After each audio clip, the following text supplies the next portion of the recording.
Avis vascular centre మన దేశంలోనే the best varicose vein hospital. నమస్తే రమగారు. నమస్తే రమగారు, ఏదైనా మంచి స్టోరీ చెప్తారా? కొంచెం పెద్ద కథ చెప్తాము. పూర్వం అట ఊహానగరం అనే ఒక రాజ్యం ఉండేది. దానికి వక్రబుద్ధి అనే పేరున్న ఒక రాజుగారు ఉండేవాడు. బాగుందండి, ఊరి పేరు బాగుంది, రాజు పేరు ఇంకా బాగుంది. అదే మరి కథలను బట్టి అలా పెడతారు మరి. అంతే. అయితే ఈయనకి ప్రతాపుడు అని ఒక అతను, ఒక కుర్రాడు సైనికుడుగా ఉండేవాడు ఆయన రాజ్యంలో. సైన్యాధిపతి కాదు, ఒక చిన్న పోస్టు. వీడు భలే చక్కటి వాడు, మంచి సాహసి, చాలా మంచివాడు కూడా. ఓసారి ఇతను 1-2 రోజులు సెలవులు వస్తే ఎవరి దారిని వాళ్ళు వెళ్తారు కదా, ఒక అడవిలోకి వెళ్ళాడు వేటాడడానికి. ఆ వేటాడుకుంటూ అటాట తిరిగాడు. తిరిగి ఏమైంది, ఒక చోట బాగా దాహం వేస్తుందని ఒక చెరువు దగ్గర మంచినీళ్ళు తాగి దాని గట్టు మీద కాసేపు పడుకున్నాడు. ఏమైనా లేళ్ళో గీళ్ళో వస్తాయి నీళ్లు తాగటానికి, దేన్నైనా కొట్టచ్చని కొద్దిగా ఆ పడుకున్నవాడు పక్కకి తిరిగి బాణం ఎక్కుపెట్టి రెడీగా ఉన్నాడు. అంటే ఇతను చూశాడు, ఎక్కడి నుంచో ఒక 7 హంసలు వచ్చినాయి. బాగున్నాయో, కొడితే కొట్టచ్చు, కానీ ఇతను ఇంత చక్కగా ఉన్నాయి, వీటిని ఎందుకు కొట్టడం, అనవసరంగా మనకేం తిండికే దీనికే ఏమీ లేదని వాటికి వేసి చూస్తున్నాడు. వాటి హంసలు ఎక్కడి నుంచో దిగినాయి, గట్టు మీదకి నడుచుకుంటూ వచ్చినాయి. ఇతను చూస్తూ ఉండగానే రెక్కలు తీసి పక్కన పెట్టి 7 అందమైన అమ్మాయిలుగా మారిపోయి ఆ చెరువులోకి దిగేశారు వాళ్ళంతా. అమ్మాయిలందరూ చక్కగా చిన్న చిన్న బట్టలతోటి చెరువు అంతా ఈత కొట్టారు బ్రహ్మాండంగా. ఈ అబ్బాయి చూస్తున్నాడు, చూసి చూసి ఏం చేశాడు, వాళ్ళు ఇక్కడ మైమర్చిపోయినారు. చల్లగా ఈ పక్క నుంచి ఆ పక్కకి దెక్కుంటూ వెళ్ళి ఆ రెక్కల్లో నుంచి ఒక జత రెక్కలు తీసి దాచిపెట్టుకున్నారు. చీకటి పడిపోయి పడంగానే ఈ హంసలన్నీ బయటకు వచ్చినాయి. అమ్మాయిలందరూ బయటకు వచ్చి ఎవరి రెక్కలు వాళ్ళు తొడుక్కుని హంసల్లాగా మారిపోయారు. ఒక అమ్మాయి రెక్కలు దొరకల. ఆ అమ్మాయి అటు ఇటు వెతుకుంటుంటే వాళ్ళందరూ ఏమన్నారు, నీ రెక్కలు వెతుకుని వచ్చి సమయం అయిపోయింది, చీకటి పడితే ఒప్పుకోరు, దారులు మూతపడిపోతాయని 6 హంసలు ఎగిరిపోయినాయి. ఈ పిల్ల ఇక్కడే నుంచి ఉండిపోయింది. అయ్యో. అటు ఇటు తిరిగింది, కొంచెం దుఃఖంగా చెప్పింది, నా రెక్కలు దొరికిన మహానుభావులు ఎవరో, దయచేసి నా రెక్కలు నాకు ఇవ్వండి, మీకేం కావాలంటే అది చేస్తా. పిల్లలు కన్నా తండ్రులైతే నేను కూడా మీ పిల్లని అనుకోండి, ఏ కన్యో అయితే మీ సోదరుని అనుకోండి, ఎవరైనా అవివాహితుడైన యువకుడైతే నేను మిమ్మల్ని పెళ్లి కూడా చేసుకుంటాను, నా రెక్కలు మాత్రం పాడు చేయొద్దు, నా రెక్కలు నాకు ఇవ్వండి. జాలేసింది తనకి, బతిలాడుకుంటోంది అంత చక్కటి అమ్మాయి. తను కనపడ్డాడు ఆ అమ్మాయికి. కనపడి అతను అన్నాడు, తీసుకొని రెక్కలు నువ్వు తీసుకో, నేను బాధ పెట్టినందుకు నన్ను క్షమించు, నువ్వు వెళ్ళిపోతావేమో వెళ్ళిపోమన్నాడు. అనేసరికల్లా అమ్మాయి ఏంది, ఎంత మంచివాడివి, మానవుల్లో ఇంత మంచివాళ్ళు ఇంత చక్కటి వాళ్ళు ఉంటారా, మానవులు ప్రమాదకారులని మా ఊళ్ళల్లో చెప్పుకుంటారు అన్నది. అనేసరికల్లా ఇతను అన్నాడు, అందరూ నా ఉంటారు ఇలాగా, అంత నచ్చితే పెళ్లి చేసుకోవచ్చుగా పోనీ నన్ను అన్నాడు. అనేసరికి ఆవిడ నవ్వింది, నేను మాట ఇచ్చాను ముందేనని మెడలో ఉన్న నవరత్నాల మాల తీసి అతని మెడలో వేసింది. నేను అన్నాను ముందే, అవివాహితుడైన వాడైతే వివాహం చేసుకుంటాను అని, నా రెక్కలు పాడైతే ఇంకా నాకు జీవితమే లేదు, అవి ఉంటే నేను ఎప్పటికైనా కొంతకాలానికి మా ఇంటికి వెళ్ళగలుగుతాను అని చెప్పింది. ఆ రెక్కలు దాచిపెట్టుకుంది. అతనితో పాటు అతని ఇంటికి వచ్చేసి వాళ్ళకు కూడా లోకంలో తెలిసిపోయింది, మానవుడు ఎవరికో మా తమ చెల్లెలు దొరికేసింది అని. ఇక అతను అమ్మాయితో పాటు ఇంటికి తీసుకొచ్చుకున్నాడు. చిన్న సామాన్యమైన కుటుంబం, పర్వాలేదు. కానీ ఎప్పుడైతే ఈ అమ్మాయి ఇతనితో పాటు ఒక అందమైన అమ్మాయి, చక్కగా మంచి బట్టలతోటి దేవతా స్త్రీలాగా ఉన్న అమ్మాయి వచ్చిందో ఊరంతా చెప్పుకున్నారు. బాగా చెప్పుకుని రాజుగారి దాకా పోయింది. రాజుగారు పిలిచాడు, ఏమిటో మీ ఆవిడ చాలా అందగత్తట, అంత చక్కటి అమ్మాయిని ఎట్లా సంపాదించబోయి ఏమిటో అని అడిగాడు. అడిగితే నా భార్య ఒక దేవతా స్త్రీ అండి, ఇలాగా హంస రెక్కలు ఉన్నాయి వాళ్ళకి, నేను ఆ రెక్కలు సంగ్రహించడం వల్ల ఆమె నాతో వచ్చింది అని చెప్పేసరికి ఆ వక్రబుద్ధి రాజుగారికి చాలా ఆశ పుట్టింది. ఆ దేవతా స్త్రీ ఏదో మన దగ్గర ఉండకూడదు, వీడిని ఏమైనా చేస్తే ఆవిడ చచ్చినట్టు ఉంటుంది. ఇక్కడ మానవుల జీవితం ఎన్నాళ్ళు, కొంతకాలం అన్నాళ్ళు ఉంటుంది గ్యారంటీగా, వాడు లేకపోతే వాడు మన దగ్గర ఉంటుంది. ముందు చంపేసామనుకో దానికి కోపం వస్తుందేమో, అందుకని ఏమన్నాడు, సరే మంచి మాటేను అని ఏవో బహుమతులు ఇచ్చాడు, ఒక మంచి ఇల్లు ఏర్పరిచాడు, దేవతా స్త్రీ వచ్చింది భూలోకానికని పంపించేసాడు. పంపించేసి కొద్ది రోజులు పోయాక ఇతన్ని పిలిచాడు. అబ్బాయి 7 సప్త సముద్రాలు దాటిన తర్వాత ఒక పెద్ద కొండ వస్తుంది. సప్త సముద్రాల తర్వాత ఉండే కొండ మీద ఒక చివరి శిఖరం మీద ఒక పెద్ద భవనం ఉంది. అందులో చిత్రాంగుడు అనే ఒక యక్షుడు ఉన్నాడు. వాడు 9 అంగుళాల మనిషి, 90 గజాల పిలక ఉన్నాయి వాడికి. 9 అంగుళాల ఇంతే అదే ఉంటాడు అదే వాడు. కానీ 90 గజాలు 90 గజాల పిలక ఉంది వాడికి. బాగుంది. యక్షుడు మహాశక్తిమంతుడు. వాడి దగ్గర ఒక భూతం ఉంది, అదృశ్య సేవకి దాని పేరు. ఓ కథలో తెలుసుకున్నాను. నువ్వు పోయి ఆ శక్తిని స్వాధీనం చేసి పట్టుకురా, నిన్ను సైన్యాధిపతిని చేస్తా అని చెప్పాడు. ఇప్పుడు నేను వెళ్ళానండి, నా చేత కాదండి అనడానికి వీలు లేదు. దేవతాస్త్రిని భారీగా పొందున్నాడు ఇతను. పైగా ఇతడు సాహసి కూడా కొంచెం. సరే వెళ్ళాడు, ఇంటికి వెళ్ళిపోయాడు. ఇంటికి వెళ్ళి భార్యకి చెప్తే భార్య అంది, అదేం పెద్ద విషయం కాదు, నేను వచ్చి చాలా రోజులైంది, మా అమ్మ అక్కయ్యలందరూ బెంగపెట్టుకుని ఉంటారు, నువ్వు నా మాట విను, నేను ఒక వెండి బంతి ఇస్తాను, ఈ బంతి పట్టుకెళ్ళు. మా లోకంలో కనుక ఈ బంతిని చూపిస్తే, బంతిని వేస్తే మా వాళ్ళకి తెలుస్తుంది. నీ మెడలో ఉన్న వస్తువుని బట్టి నవగ్రహాల నవరత్నాల మాల ఉంది కదా, మాలను బట్టి వాళ్ళు నిన్ను గుర్తుపడతారు, మా అమ్మ దీనికి ఏమైనా సహాయం చేస్తుంది నీకు అని చెప్పింది. వీళ్ళు ఒక రకమైన దేవత జాతులు వాళ్ళు.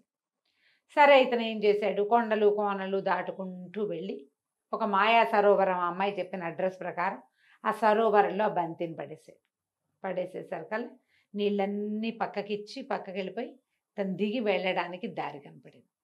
అతను ఆ దారి వెంబడి పాతాళ లోకం వైపుకి నడుచుకుంటూ వెళ్ళాడు. వెళ్ళగా ఓ ఉద్యానవనాలు అవి ఇవి వచ్చినాయి. ఈ యువకుడిని చూసి అమ్మో మానవుడు అని కొంతమంది అటు ఇటు వెళ్ళిపోయారు, కానీ ఒకళ్ళిద్దరు మెళ్ళో మాల చూసి గుర్తుపట్టి ఇతను అత్తగారి దగ్గరికి తీసుకుపోయారు. ఆవిడ ఈ మెళ్ళో ఉన్న వస్తువుని చూసి వాళ్ళ అమ్మాయి ఒక ఉత్తరం రాసిచ్చింది. అది చదువుకుని, అయ్యా నువ్వు చాలా మంచివాడివి, మా అమ్మాయి ఉత్తరం రాసింది, నన్ను వదిలేయండి అని అడిగినందుకే నా భర్త నాకు ఉడుపులు ఇచ్చేస్తానన్నాడు, ఇంకొకడైతే హంసరెక్కలు దొరికితే ఎంతైనా చెయ్యొచ్చు, నేను అతన్ని వెలచి వివాహం చేసుకున్నాను, ఇతను చాలా ఉత్తముడు, మానవోత్తముడు, కాబట్టి ఇతనికి ఏదైనా సహాయం చెయ్యి, అతను అడిగింది చేయమని కూతురు ఉత్తరం రాసింది. ఆవిడ చాలా సంతోషించింది. చాలా బాగుందని ఏం చేసింది, తమ లోకంలో ఉన్న అన్ని రకాల జంతుజాలాల్ని పిలిచింది. అందరు వచ్చారు. ఎవరికైనా ఈ సప్త సముద్రాల తర్వాత ఉన్నటువంటి ఈ కొండ మీద ఉన్న, కొస మీద, శిఖరం మీద ఉన్న చిత్రాంగుడు తెలుసా, ఆ లోకం తెలుసా, ఆ యక్షలోకం అంటే మాకు తెలియదు అన్నారు. అయితే వచ్చిన జనాల్లో ఒక కుంటి కప్ప కాలు కుంటిది ఎగురుకుంటూ వచ్చింది. మామూలుగా అట్లా కుంటిగా ఎగురుతుంది. అది నాకు తెలుసు, నేను ఇదివరకు వెళ్ళాను, మా అమ్మ తాత వాళ్ళు అంతా కూడా వెళ్తుండే వాళ్ళు అక్కడికి అని చెప్పింది. చెప్పంగానే ఆవిడేమంది, నువ్వు మా నల్లుడు గారిని, ఈ ప్రతాపుడిని తీసుకెళ్ళి ఆ పని ఏదో పూర్తి చేయించి తీసుకురా. సరే ప్రతాపుడు కుంటికప్ప ఇద్దరు బయలుదేరారు. ఈవిడేదో ఒక సాధనం ఇచ్చింది, సప్త సముద్రాలు దాటడానికి. సముద్రాలు దాటారు. కప్ప ఎలాగో నీళ్ళలో తిరుగుతుంది కదా, కొండెక్కారు. కొండెక్కితే ఆ కొండ బాగా పైకి ఎక్కి ఆ శిఖరాల మీదకి ఎక్కేసరికల్లా ఒక కోట కనపడింది. ఆ కప్ప ఏం చెప్పిందంటే, నేను బయటే ఉంటా, నేను లోపలికి రాలేను, నువ్వు లోపలికి వెళ్ళు, చూద్దాం. చీకటి కోణం, అది ఎటు నడుస్తున్నాడో ఏమిటో తెలీదు. ఈ కొండంతా ఎక్కారా, ఆ శిఖరం ఎక్కేసరికల్లా ఆయాసం రాదు. అతను మెల్లిగా తడుకుంటూ లోపలికి వెళ్ళాడు. ఎవ్వరూ తగలటల్లా, మనుషులు ఉన్నట్టుగా లేదు, అక్కడ ఏమీ లేదు. ఆ చీకటి కోణం లోపలికి వెళ్ళి సరే స్తంభాలు అవి ఇవి తగులుతున్నాయి చేతులకి.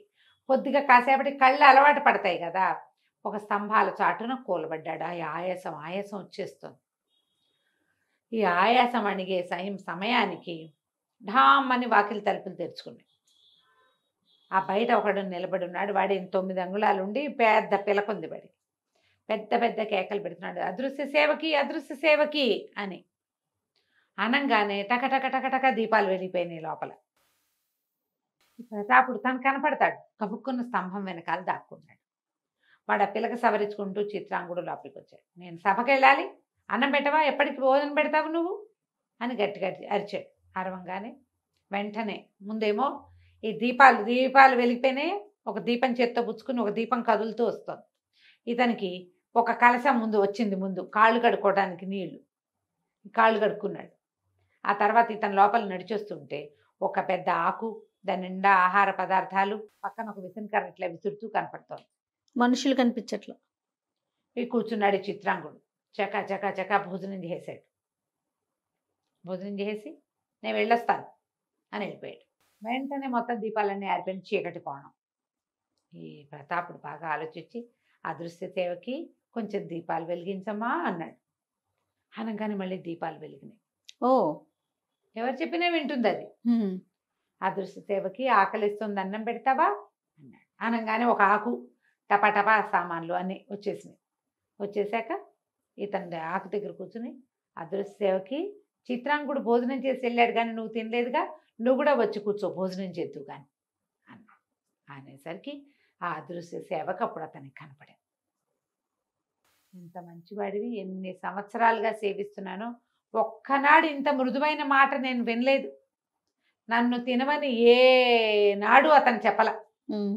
ఒక్కసారి కూడా నువ్వు తిన్నావా అని అడగలేదు, నువ్వు తిను అనలేదు. నువ్వు చాలా మంచివాడివి అంటే సరే మరి నాతో రా, నాతో వచ్చేయి అయితే అన్నాడు. అనేసరికల్లా ఆ సేవకి ఏం చెప్పిందంటే నేను అలా రాలేను, ఉమ్. నన్ను ఆజ్ఞాపిస్తేనే చేస్తా, నన్ను ఆజ్ఞాపిస్తే వస్తాను నీతోటి. సరే అన్నం తినన్నాడు. ఆ భూతం కూడా కూర్చుని భోజనం చేసింది. దాని భోజనం ఇంతంతా ఇతనికి అన్నీ పెట్టింది, చక్కగా తిన్నాడు. అప్పుడు లేచాక అదృశ్య సేవకి ఇది వదిలేసి నా వెనకాల రా మా ఇంటికి నాతో పాటు అనగానే సరే అని వెనకాల పడి వచ్చేసి బయటకు వచ్చాక కుంటికప్ప కేంద్రం ఉంచింది కొండ కింద. అదే అక్కడ ఎక్కాడు కదా ఇతను. అక్కడికి వెళ్ళాక ఇతను నాకు ఈ కుంటికప్ప నా ప్రాణ స్నేహితుడు, ఇంత దూరం ఇతనే తీసుకొచ్చాడు, ఇతను కుంటితనాన్ని పోగొట్టవా అని అడిగాడు. అడగగానే కాలు కుంటిపోయింది దానికి, ఆ కప్పకి చేసేసింది, అది ఏమైనా చేయగలదు. ఈ కథ అంతా నడుస్తుంటే అక్కడ ఏమైంది, ఈ ప్రతాపుడిని ఇక్కడికి పంపించాడు కదా వక్రబుద్ధి, ప్రతాపుడు భార్య ఒక్కతేగా ఉంది. ఉమ్. ఆమె దగ్గరికి వెళ్ళి నీ భర్త ఇక రాడు, నేను ఈ దేశాన్ని వెళ్ళే రాజుని, నువ్వు ఒక సైనికుడితో వచ్చావు, నన్ను పెళ్లి చేసుకో, నాతో పాటు ఉండమని అడిగాడు. ఆవిడ ఏం చేసింది, పిచ్చి వేషాలు ఇస్తే చంపేస్తాను, నేను ఎవరనుకుంటున్నావు, మానవుడిని వలిచి వచ్చానంటే నా దేవతా శక్తులు వదిలిపెట్టుకుని రాలేదు, అతను మంచితనానికి వచ్చాను, నాతో పిచ్చి పిచ్చి వేషాలు వేసామంటే చంపేస్తాను. భయం వేసింది ఇతనికి, తగ్గిపోయాడు. కానీ ఆమెను బలవంతం చేసే సాహసం లేదు. కానీ ఏం చేశాడు, ఒక ఒంటి స్తంభం మేడ కట్టి అందులోకి ఆమెను ప్రవేశపెట్టాడు, బంధించేశాడు అనమాట లోపల. ఆమె ఆ బంధనంలోనే లోపల ఉండిపోయింది.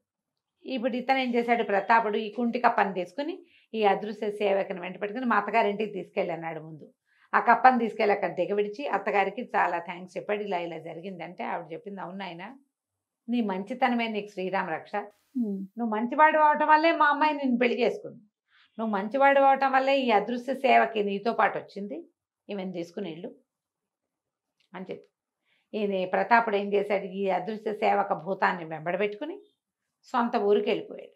ఊళ్ళో ఇంట్లో చూస్తే భార్య లేదు. ఇతను రాజుగారి దగ్గరికి వెళ్ళాడు. వెళ్ళేసరికల్లా రాజు ఆశ్చర్యపడి వీడు వస్తాడని ఊహించలేదు. మరి ఇతను చూసేసరికల్లా అతను హడిలిపోయి నేను నీ భార్యని సొంతం చేసుకోవడం కోసం నేను పంపించాను, నువ్వు ఇప్పుడు సైన్యాధిపతి అవ్వాలంటే నువ్వు అమ్మాయి నాకు స్వాధీనం చేయమనేసరికి అతను గట్టిగా ఒప్పుకోలేదు. ఈ లోపల అదృశ్య సేవకి ఏం చేస్తుంది, జనం అంతా ఇతని మీదకి వచ్చారు. రాజుగారు ఇతను బంధించమంటున్నాడు. అందరినీ లైన్లో పెట్టింది. రాజును తీసుకెళ్ళి ఒక పెద్ద బురదకుంటుంటే అందులో కుక్కేసింది. ఈ మంత్రులు వాళ్ళు నిర్ఘాంతపోయారు, ఏమిటయ్యా ఇదేం జరుగుతోందన్న. అయితే ప్రతాపుడు చెప్పాడు, ఈయన ఒక అదృశ్య సేవకి భూతాన్ని తెమ్మన్నాడు, నేను ఆ భూతాన్ని వెంబడి పెట్టుకొచ్చాను, నా భార్యని ఇది చేయడం కోసం చేశాడు ఇంత పని, ఆమెను మానవరాలుగా ఎంచకూడదు, ఆమె దేవతా స్త్రీ అని ముందే చెప్పాను, ఆమె సహాయంతో ఈ భూతాన్ని పట్టుకొచ్చుకున్నాను నేను అనేసరికి మంత్రులు ముగ్గురు అన్నారు, బాబు ఎందుకు వచ్చింది, రాజుగారిని ఎటాగో బురదలో కుక్కేసింది మీ భూతం, హాయిగా నువ్వే రాజు బాబు, నీకు ఇంత సాహసివి, రాజ్యానికి కావాల్సింది ఏదైనా నువ్వు చేయగలవు, నువ్వే రాజ్యాన్ని తీసుకోమన్నారు. ఇక మిగిలిన వాళ్ళకి ఎవరికి మాట్లాడడానికి కూడా ఏం లేదు. సరే ఇతను ఏం చేశాడు, నా భార్య ఎక్కడుందంటే ఆవిడ ఎక్కడో పైన పెట్టారు, ఆవిడని విడిపించుకుని తెచ్చుకున్నాడు. ఇతను ఎప్పటికీ రాజ్యానికి రాజుగానే ఉన్నాడు. అతనికి ఏదైనా అవసరమైతే శత్రువులు లేరు, ఏం లేరు. ఎందుకంటే ఈ అదృశ్య సేవకుంది 1000 మంది వచ్చినా వాళ్ళందరినీ మడతపెట్టి బురదలో కుక్కేయగలదు అది. కానీ అతనితో పాటే ఉంటూ చాలా సంవత్సరాల పాటు ఆ రాజ్యానికి రాజుగా ప్రతాపుడు, అతని భార్య రాణిగా ఉండి ఆ రాజ్యాన్ని పాలించుకుంటూ ఉన్నారు. కథ కంచికి మనం ఇంటికి. బాగుంది. మనకు కూడా దొరికితే బాగుండు కదా. చాలా బాగుంటాం గారు. నమస్తే అండి. నమస్తే.